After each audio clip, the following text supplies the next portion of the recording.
Hi, this is Heather Jerome from heatherjerome.com and from the Sonatas and Partitas.com.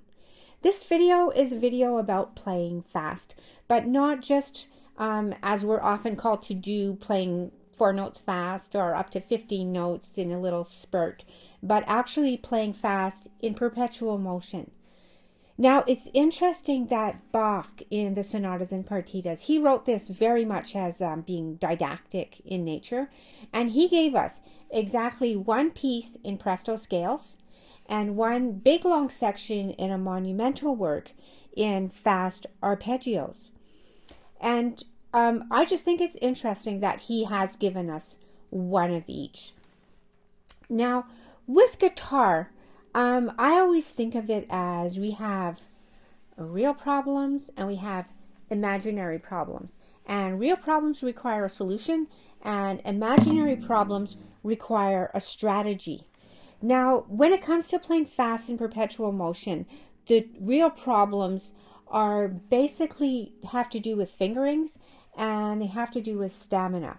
Now, as far as fingerings go, I mean, I may be biased, but Frank Kuntz and I spent almost 10 years reworking and revising and working out the fingerings for that book.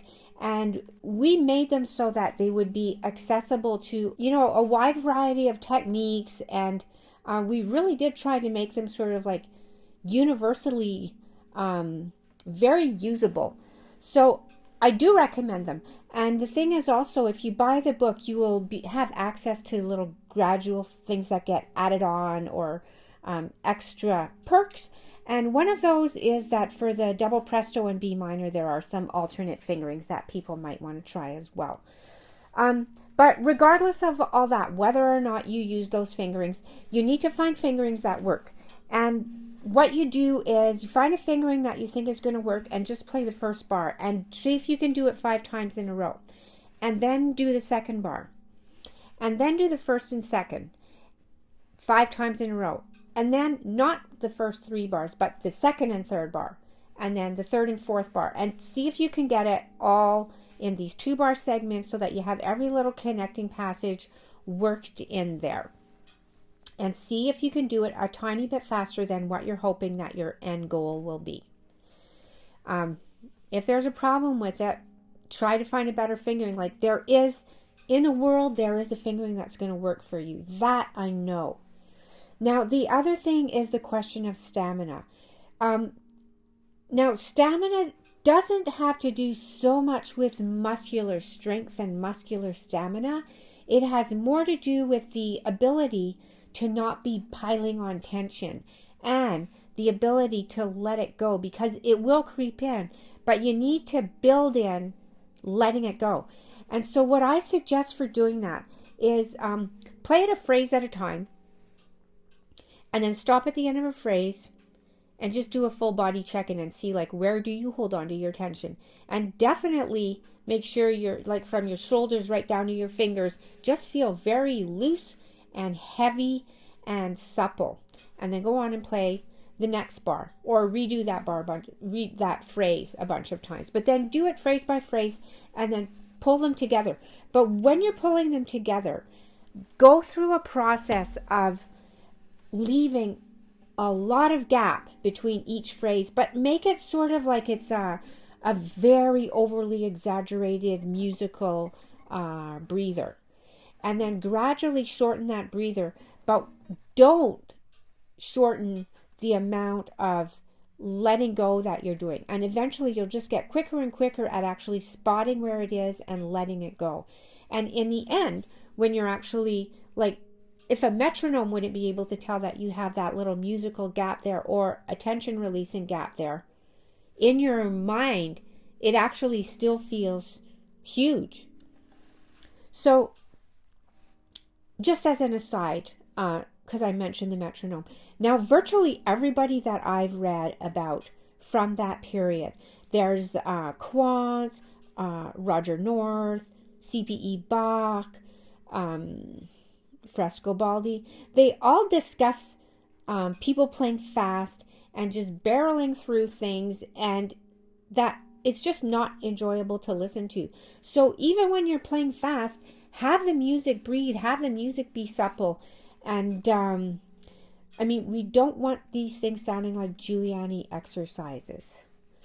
So before going on to the imaginary problems, what I want to just suggest for the Ciaccona. Now Bach wrote it in block chords, and he just wrote arpeggio. And I would suggest starting off playing it in block chords at the speed that you want it to be, so that you get used to playing the whole thing at that speed with musical breathing, and so that it sounds musical. And then play it some fingers, and then maybe in triplets, and then in whatever your chosen arpeggio pattern is. Now, moving on to the imaginary problems, the fear of failure, the fear of success. Now, regarding the fear of failure, what we need to realize and accept is that in order to succeed, we have to fail.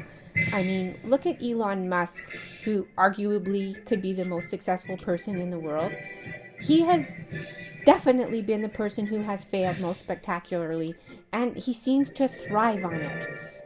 For a long time, his claim to fame was firing rockets in the sky and exploding them. But eventually he started working for NASA, and now he has a really successful rocket company. And at the launch of the new Tesla car, in front of thousands of people, he had someone throw a steel ball at the window to prove that it wouldn't break. And he laughed. And he said, well, we'll fix it in post. Not only that, he then put only that clip of it on YouTube. I like how Mandela put it, that we're not so much afraid of our own inadequacies, but what we're really afraid of is how powerful we are. So now, aside from cultivating a healthy attitude, maybe with a little bit of humor, there are, as I said, strategies that you can take into the practice room with you.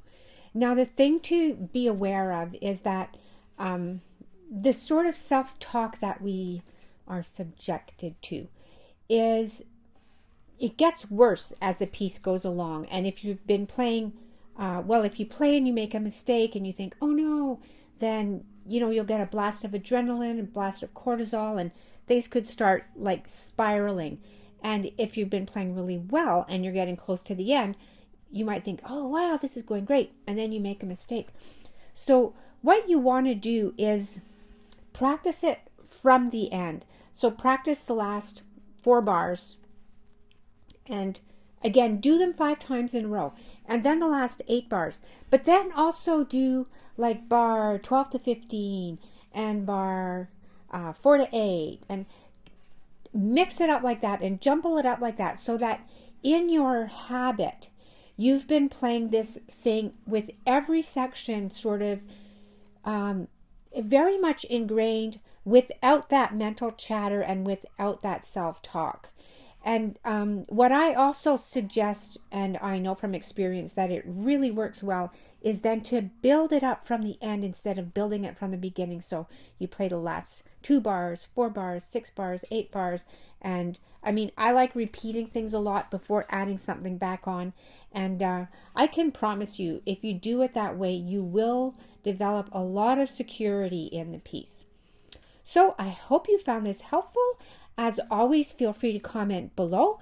You can, if you want to find out when more videos are uploaded, you can subscribe to the channel, turn on your notifications, or else you can also subscribe to our non-promotional newsletter at sonatasandpartitas.com.